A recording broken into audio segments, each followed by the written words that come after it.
I was born in Queens, New York, educated there through college. I was fortunate enough to go to Queens College, which is part of the City University of New York, and basically received a free education. I left Buffalo, where I had been working for 3 years at the state hospital, and moved to work in Trenton, New Jersey, as the first non-medical CEO of Trenton Psychiatric Hospital. And it was there that I began to live my openly gay life at that time. I moved here, as I said, in the fall of 1979. And the leadership of Shar Zahav, which in those days was almost exclusively gay men, a few women. There's a history there that when the first rabbi was hired, his name was Alan Bennett, for Shar Zahav, the women objected to him because of their perception of his misogyny. And in the 70s and early 80s, there really was a lot of disagreement between men and women throughout the community. Lesbian and gay community were just a mirror of what was going on. It was during the heyday of the women's movement, and women had a different way of operating and relating than men did. And often people would talk over each other rather than to each other to try to understand each other. And that the synagogue created this Sunday program at Kaiser Hospital, the Kaiser Brunch program. And I ended up being both executor to a few people, to their estates, but more importantly, for a number of years, I chaired the synagogue committee dealing with sickness, and we were primarily dealing with AIDS at the time. What was absolutely wonderful was I had a mailing list that was by zip code. And whenever we got a request for someone needing help, whether it was trips to the doctor, whether it was food, whatever it might be, we used the zip code directory. And it included former members as well.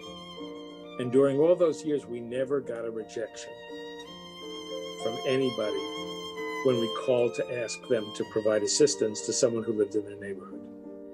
It's very difficult for me to point out particular individuals who I've had an effect on, a positive impact on during my life. I truly believe in each aspect of my life that I've made a difference either by mentoring or support to friends, colleagues, co-workers.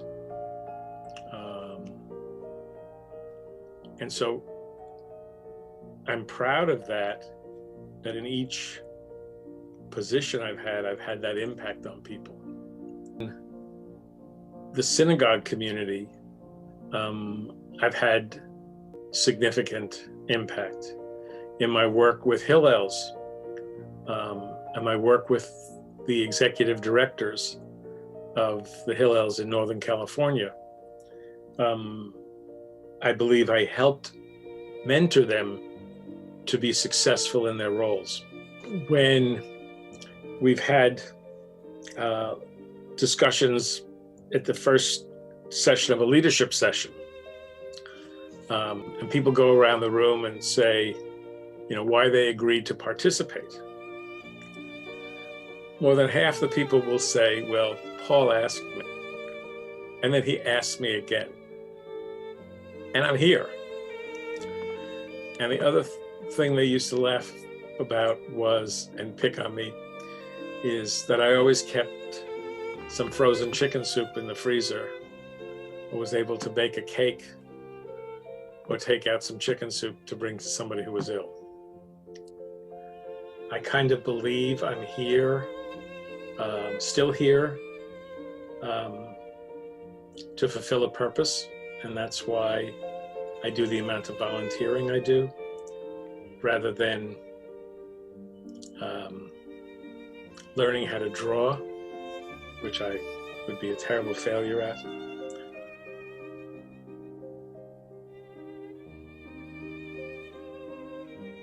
The AIDS epidemic.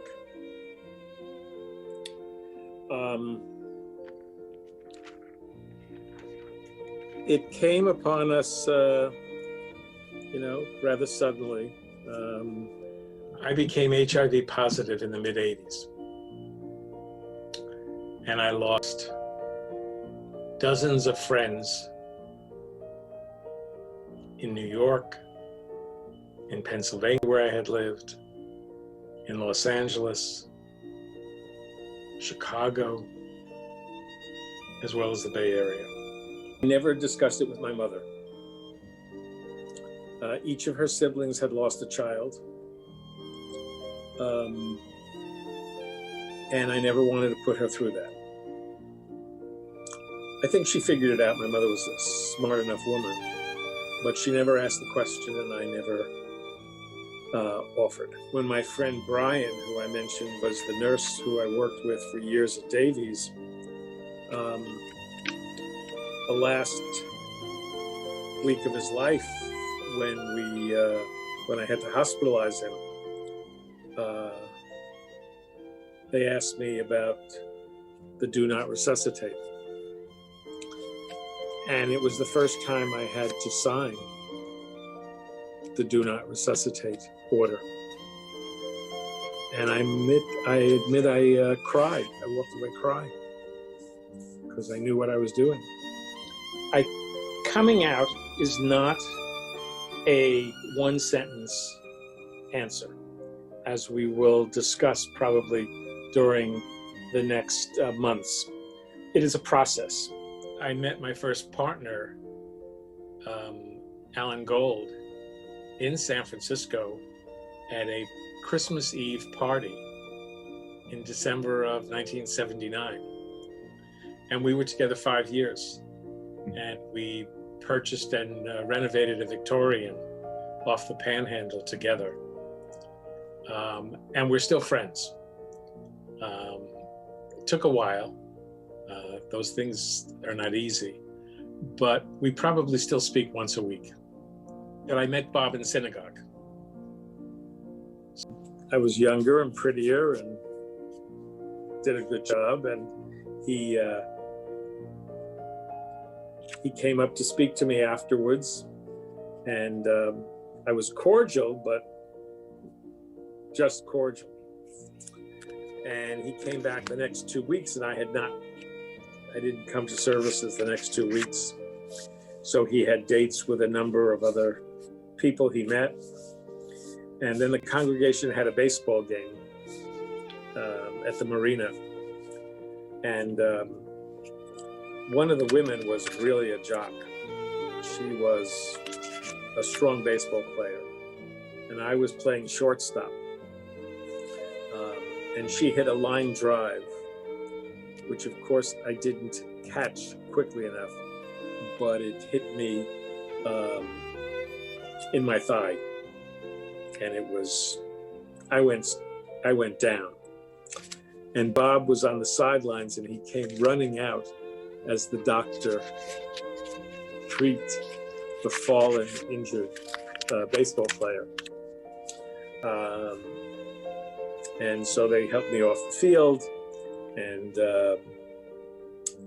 someone produced an ice pack, and he held it on my leg and then talked to me for a while and asked me if I'd want to go out for a drink at a future time. And so we made a date, and we went out for a drink, and he then said, would you like to come for dinner one night? And I said, that would be fine. And we set up a date, and he spent the whole day making pastilla.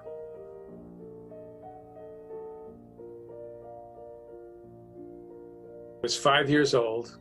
I must have been bored during one summer. I think it was summertime, I'm not sure.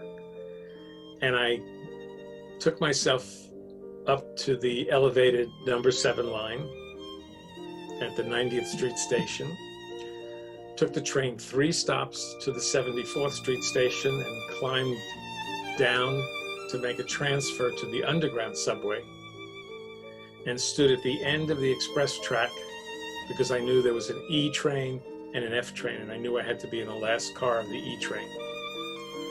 And I got off at the 50th Street and 8th Avenue stop, and I walked 2 blocks to my grandfather's business, and he said, "Where is your mother?" I said, "Home." He said, "How did you get here?" And I used to be known by the word myself. And he said, "Oh, you are in trouble. I can't save you this time."